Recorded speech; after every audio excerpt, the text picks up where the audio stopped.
Oi, pessoal, tudo bem com vocês? Então, tô passando aqui, estão me vendo enfeitada, né? Vou explicar para vocês. Nós estamos agora no mês de maio, vamos estar falando para vocês sobre quem estava aqui na nossa terra e quem veio para cá, né? Os povos. Então, essa semana nós vamos estar falando sobre os índios, né? Vamos estar eu, a tia Natália, a tia Patrícia, cada um na sua área, falando um pouquinho sobre isso. E eu vou pedir para vocês estarem acessando os 3 professores, tá?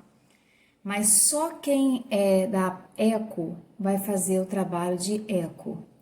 Quem é da Patrícia faz com a Patrícia, quem é da Natália faz com a Natália. Mas a gente precisa que vocês assistam as 3 aulas, tá bom? Foi um combinado entre nós professores e a nossa coordenadora, tia Rose. E por que isso, tia Verônica? Porque a gente está querendo que vocês se familiarizem mais um pouco sobre a nossa cultura, sobre a origem da gente, né? E hoje eu vou falar, nessa semana, sobre os índios. Bem, aqui no Brasil, né, todo mundo já sabe que existiam muitos índios, muitos. Só que com a situação de vir povos para cá, né, muitas doenças, os índios foram, uma grande parte, sendo extintos. E eu vou falar um pouco para vocês de cada um. Depois eu falo dessas peninhas para vocês, tá bom? Desse aqui, daqui a pouco eu falo. Então, primeiro de tudo, nós vamos falar sobre as regiões Norte, Nordeste, Centro-Oeste, Sul, Sudeste. Só que nós não vamos falar de todos os povos, porque é muito povo, né? Não dá tempo, nosso vídeo tem que ser menorzinho. E eu vou falar assim de alguns de cada região. Nós temos o primeiro povo que eu quero mostrar para vocês. Até tinha um documentário, mas eu olhei na Netflix, já tinha sendo extinto. E era muito legal, seria um povo indígena que estaria na divisa mesmo ali com a Bolívia, Venezuela. Eles não tinham contato nenhum com o ser humano, mas tinham muita curiosidade do que o povo branco, né, que assim se diz, estava fazendo naquele local, por que ele usava calça. Eles queriam entender aquilo. É muito legal. Pena que esse documentário saiu da Netflix. Eu procurei e não encontrei para passar para vocês. Caso vocês encontrem, né, dá um toque para a gente passar para os outros colegas, os outros alunos. Então, vou mostrar para vocês agora o primeiro povo. Só um instante. São os Yanomamis, tá?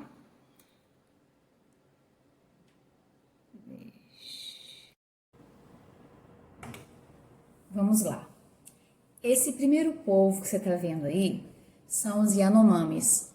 Eles ficam na região norte, né, na região da Amazônia, e eles vivem isolados com uma população de quase 27 mil habitantes e ocupam 94 milhões de hectares.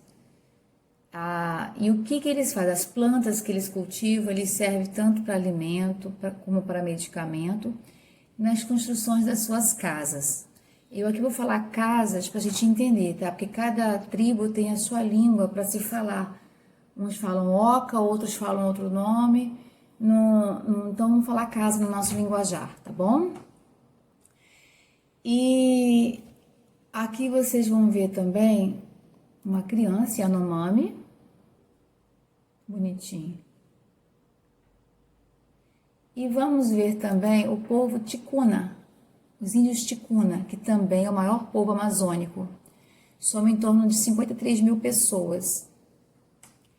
E existe também o menor número de índios em um determinado local, que na verdade é de um homem só. Até uma curiosidade. Ele não aceitou sair do local dele, ele se rebelou contra isso, porque houve uma invasão na qual estavam pegando terras para plantações de soja, para pasto para gado, e ele se recusou açaí. Então ele tem uma casinha pequenininha de sapê e ele se recusa a sair daquele local. Então ele fica no meio dessa grande plantação, desses pastos, porque ele não quer sair de lá. Então esse é o pessoal da região norte. Existem mais índios, tá, gente? Eu só tô passando assim o que eu quis pegar. Caso vocês queiram ter curiosidade de procurar ver outros, fiquem à vontade, tá bom? Esse aqui é da região sul da Mata Atlântica. Esse aqui é o Guarani e esse aqui é o Tupinambá. Nós temos agora da região centro-oeste, que é o Bororo, eu chamo de Bororo, não sei se alguém chama de Bororo, né? Não tem acento. Olha as plumas da cabeça, tudo de aves, os braços também. Provavelmente eles estão vestidos assim para algum tipo de ritual. E temos o pessoal do Xingu. Xingu também é bem conhecido. Aqui, gente, nós temos o pessoal dos Pataxós, os índios Pataxós. Esses índios, eles ficam no sul da Bahia. Quem já foi a Porto Seguro e quis ir na reserva deles, deve ter encontrado eles desse jeito, com essas vestimentas, tá bom?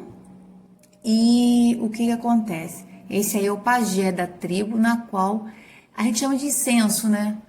Ele bota as ervas e queima porque ele acredita na purificação do local, do ambiente, das pessoas. Quando eu estive lá, algumas pessoas entraram num local pequenininho, um cômodo pequenininho dele lá, e eles iam fazendo as orações dele, as pessoas ficavam em círculo, como se fosse para purificá-los, né? Quem estava se sentindo necessidade disso. E as vestimentas são essas, a saia é essa. Essa saia, ela é igual o mesmo material que usa para colocar no telhado das casas, um sapê. E esse brinco que eu te falei foi comprado de lá. Ó. Isso aqui é uma pena de arara. E aqui são os pelinhos de um outro passarinho. E isso aqui realmente, não, isso aqui não foi pintado não, tá? Isso aqui é uma semente que eles tiraram de lá, porque eles se sobrevivem também de artesanato. Quando a gente vai fazer lá o passeio, eles têm isso para vender. E esse adereço aqui, quem conhece galinha da Angola? É a peninha da galinha da Angola. Ó, de passarinho. Passarinho. Esse aqui eu acredito que tenha sido tingido, mas esses daqui não, tá vendo? Minha filha queria rosa. Então esses daqui não foram, que são naturais, tá?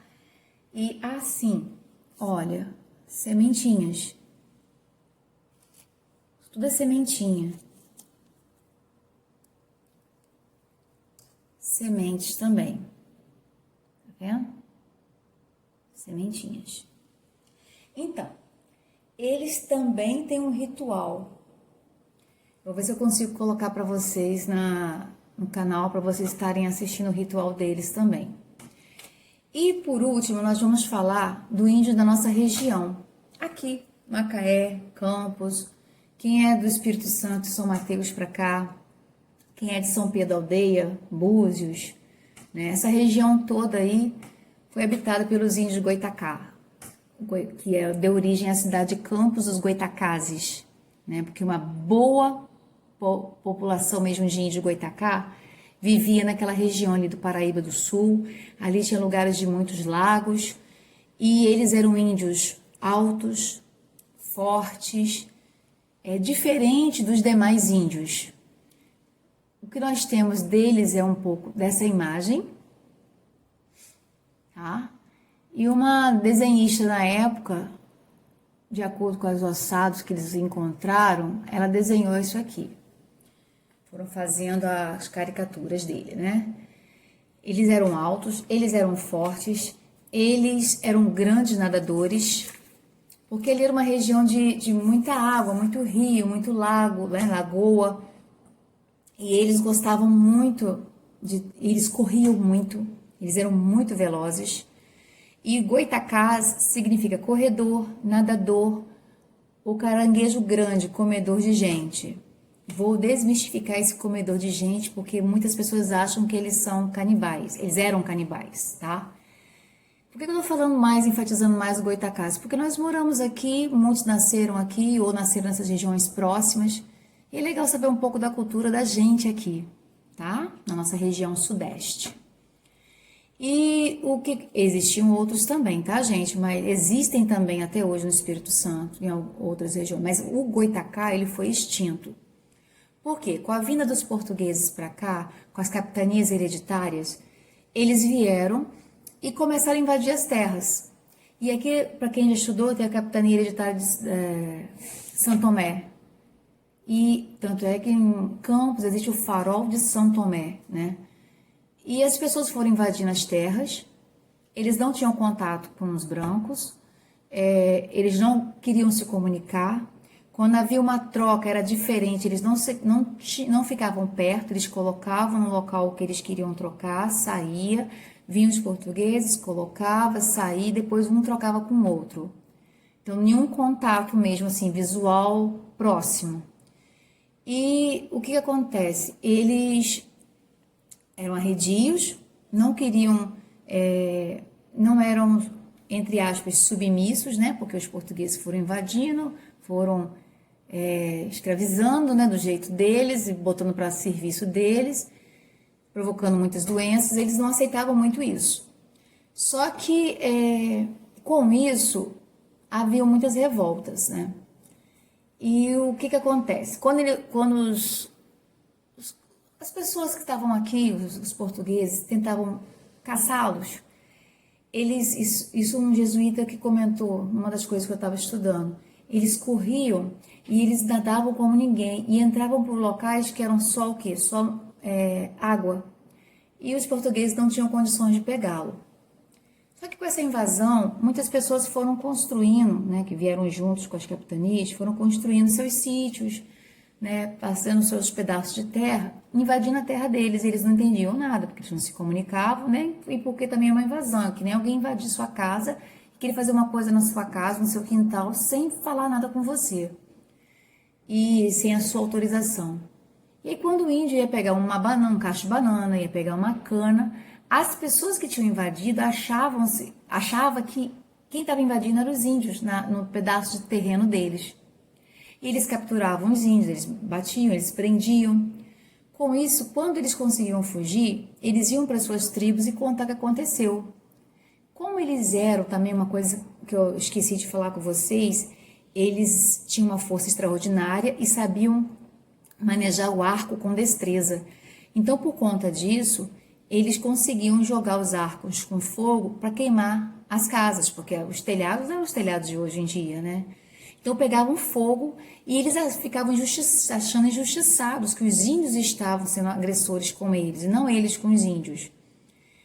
E uma característica deles também, né, que da maioria, viviam nus, raspavam o cabelo no alto da cabeça, deixando comprido, formando uma longa cabeleira. Então, os cabelos deles eram compridos. Então, pensa isso, eram índios grandes, né, altos, fortes, com cabelos grandes, de cor mais clara, comparado aos demais índios da região do Brasil.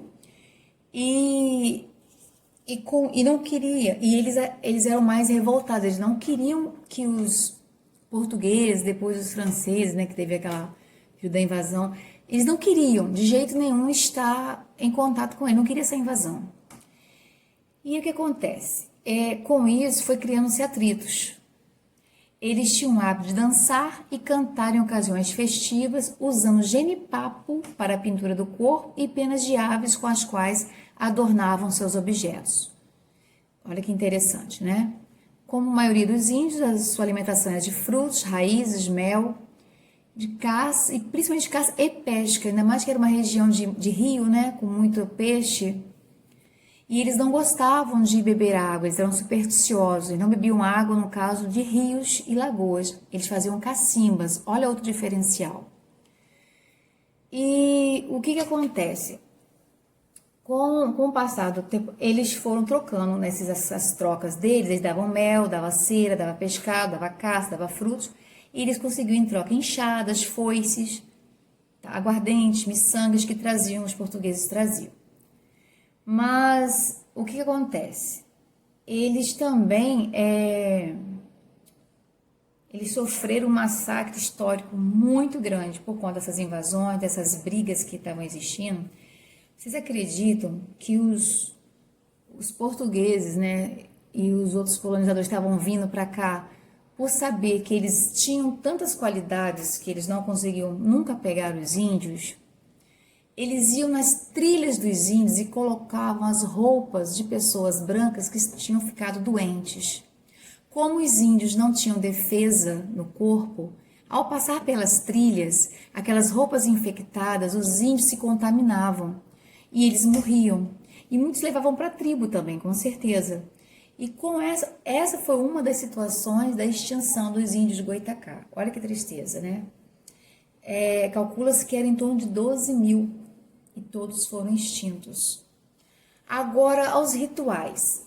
O ritual de guerra dos Goitacá é muito interessante também, que sempre falavam que eles eram canibais, mas não eram.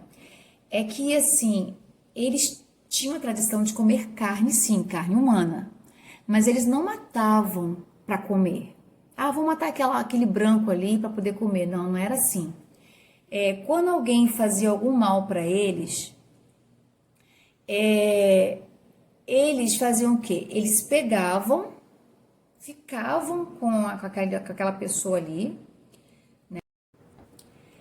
Tinha uma índia que ficava alimentando essa pessoa, esse refém, e chegava um determinado momento que essa pessoa ela era morta. E quando ela era morta, as pessoas pegavam, os índios pegavam, cortavam aquela pessoa morta como se fosse assim, você cortando uma carne na sua casa. Não sei se alguém já sabe como corta animal, vai cortar aqui. A galinha, por exemplo, vai estar cortando os pedaços da galinha, coxa, sobrecoxa, peito. Assim fazia com uma pessoa. E o sangue dela também. E todos comiam e bebiam do sangue. O que acontece? A tradição de comer a carne e beber o sangue do inimigo derrotado, tanto para reincorporar à tribo o espírito de antepassados mortos pelo inimigo, quanto para dar coragem aos novos guerreiros. Então, eles faziam isso não como assim, vamos comer, não, mas eles tinham esse ritual, eles achavam que isso fazia com que atrair o espírito de antepassados mortos para poder eles ficarem mais fortes, se tornarem novos, dar coragem a novos guerreiros, né? E assim, com isso, ele se achava que aquilo ali era tudo. E não que eles iam lá e matavam para comer, apenas quando eles tinham que fazer o ritual. Pegava o inimigo, que estavam, e geralmente eram os portugueses, pessoas que estavam ali na região, né? Então, o que nós temos falado de Goitacazes é isso. Pois bem, todos eles trazem rituais. Geralmente a dança do índio, ela é um ritual. Ela faz uma demonstração de costume. Não é igual às outras danças que a gente conhece. As danças indígenas, elas podem ter o intuito de fazer homenagem a pessoas mortas, né? Ela pode expulsar doenças, espantar maus espíritos, agradecer pela colheita, pesca e caça, marcar a mudança de fase do jovem para a idade adulta, preparar para a guerra, entre outros. Essas danças, elas podem ser realizadas por um simples indivíduo ou um grupo de mulheres e homens podem participar das danças e eles costumam utilizar alguns objetos, como símbolos, amuletos, instrumentos musicais, pinturas e outros.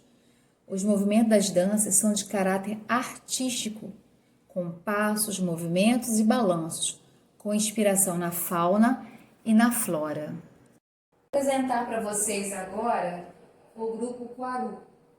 O ritual tem como objetivo trazer os mortos à vida e tem várias etapas. A primeira é a recepção dos índios de outras aldeias, né, que podem estar assistindo esse ritual também. Depois, os índios cortam um tronco de cuarupi que foi decorado antecipadamente. O ato envolve várias etapas. E no fim, o tronco é jogado às águas. Aqui não vai mostrar o tronco sendo jogado às águas, não. Mas vai mostrar o início deles, né?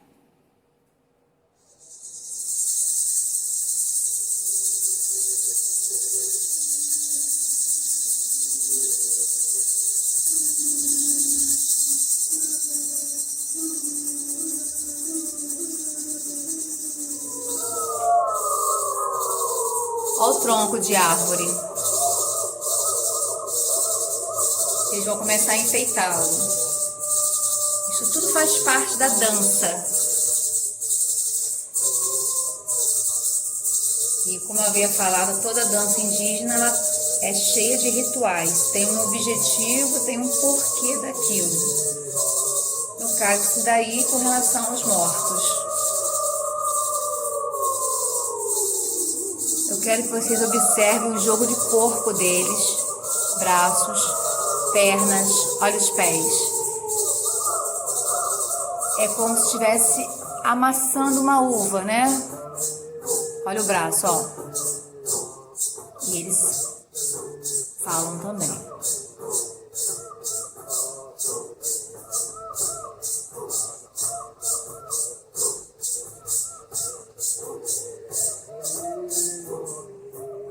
Tá vendo a batida? Olha os pés lá, olha daquele de trás.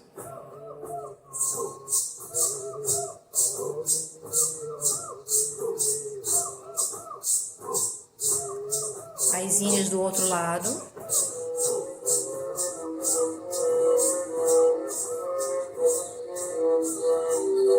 As penas são lindas.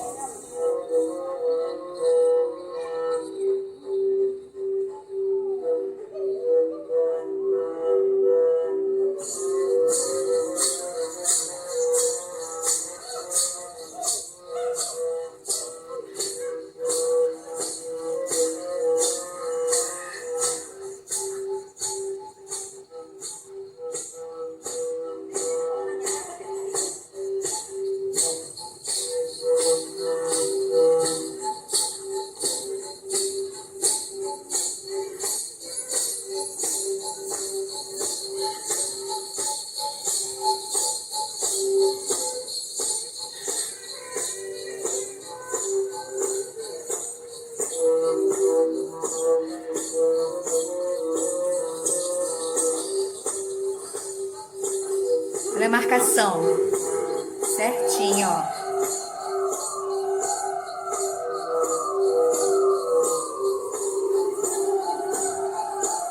Aqui estava sendo pintado.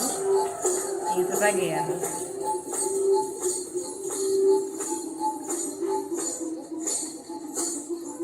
Pode ser que eu esteja enganada, mas como se imitasse o barulho, o som do macaco.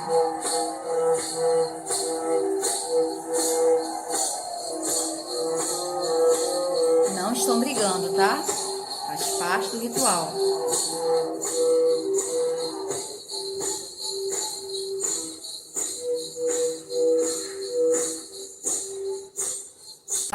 O que acontece? As danças indígenas deram origem às nossas danças folclóricas.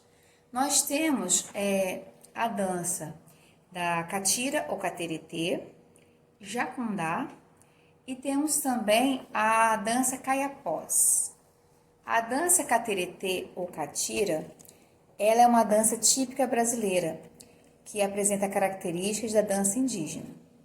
Ela tem como aspecto a performance, onde são formadas duas filas.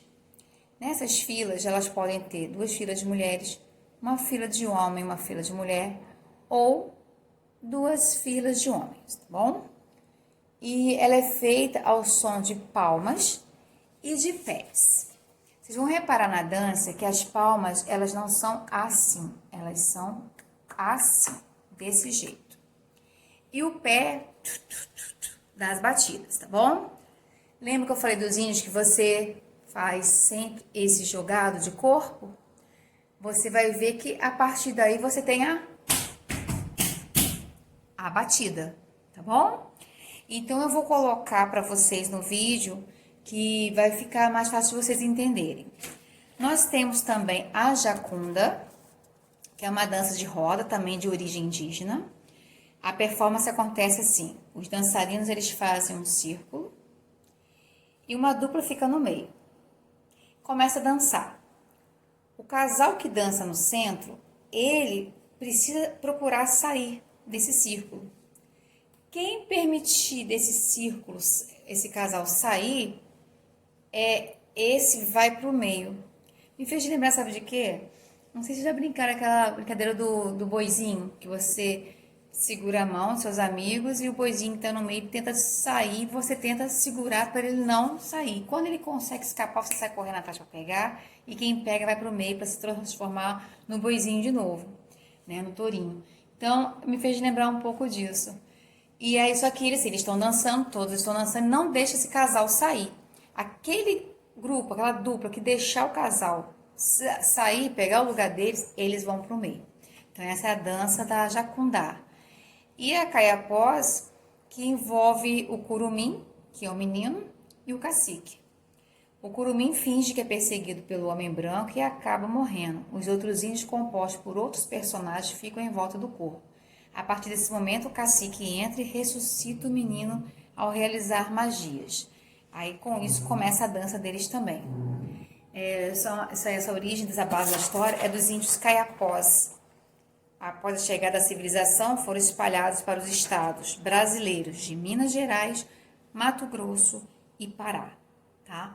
Então, eu vou passar para vocês agora a dança da catira, que eu quero que vocês prestem muita atenção, tá bom? 2 é 4.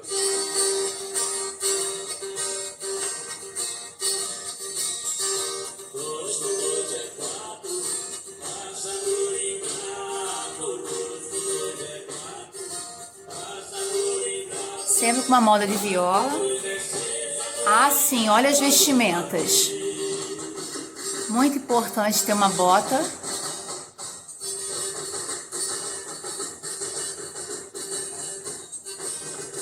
Repare que estão em 4.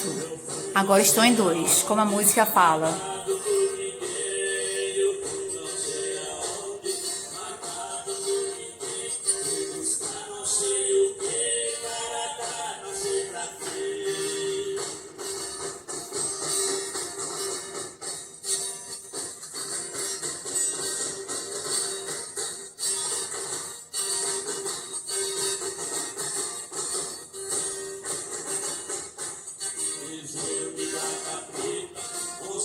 Eles possuem vestimentas específicas, camisas, calças, chapéus e botinas.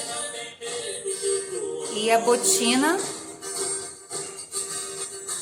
é o adereço mais importante, faz o som da batida. Repararam a mão?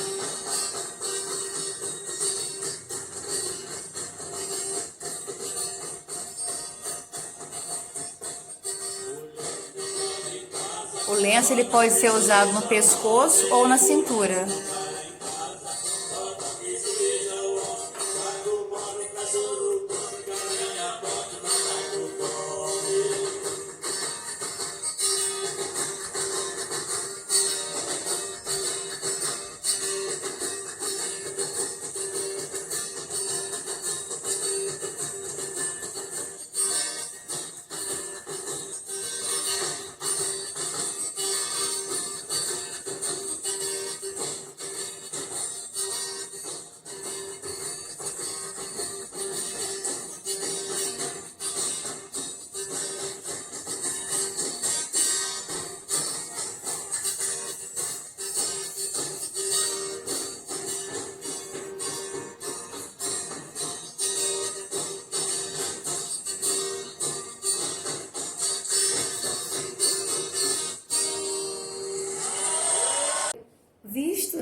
ao vídeo da catira. O que eu vou querer de vocês? Quero que vocês façam vídeo da catira para mim, tá? Vocês vão estar dançando, lembrando que palmas da mão, pés, tá bom? Quero que vocês, se alguém em casa tiver pai, avô, mãe, tia, quem tá na sua casa que souber tocar uma viola, pode estar tocando e você fazendo junto. Mas, tia Verônica, eu não tenho bota, não tenho botina. Calça um tênis que seja mais durinho. Se tiver um pedaço de madeira em casa, coloca no chão e bate também. Mas se não tiver, faz do outro jeito, não tem problema. Não precisa aparecer o seu rosto. Alguém filmando para você, pode filmar o teu pé batendo, subindo, filmar a tua mão, tá? Eu quero em torno de 30 a 1 minuto, de 30 segundos a 1 minuto de dança, tá bom?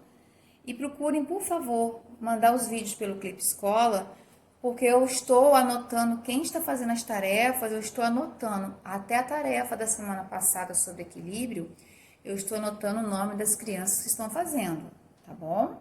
Dos alunos que estão fazendo. E eu sei que muita gente não fez. E a maneira que a tia Verônica tem hoje de avaliar vocês é através do que vocês estão mandando para mim, tá bom? E eu preciso ver vocês, ver como vocês estão desempenhando, falar com vocês. E essa da catira, que eu falei antes, foi de origem indígena, eu preciso que vocês façam para mim, já que nós estamos na aula de eco, eu preciso que vocês dancem um pedacinho, tá bom? Espero vê-los em breve, né? Vamos ficar na torcida aí. E quero ver muitos vídeos de vocês, fico muito feliz de ver a carinha de vocês fazendo aquilo que eu passei, se esforçando. Pra gente, pra mim, professor, é muito gratificante ver, já que eu não posso estar em contato com vocês, né, físico, pelo menos visual, olhando vocês, eu mato um pouquinho a saudade, tá bom? Então manda pra mim, tá? Obrigada. Cheiro. Beijo.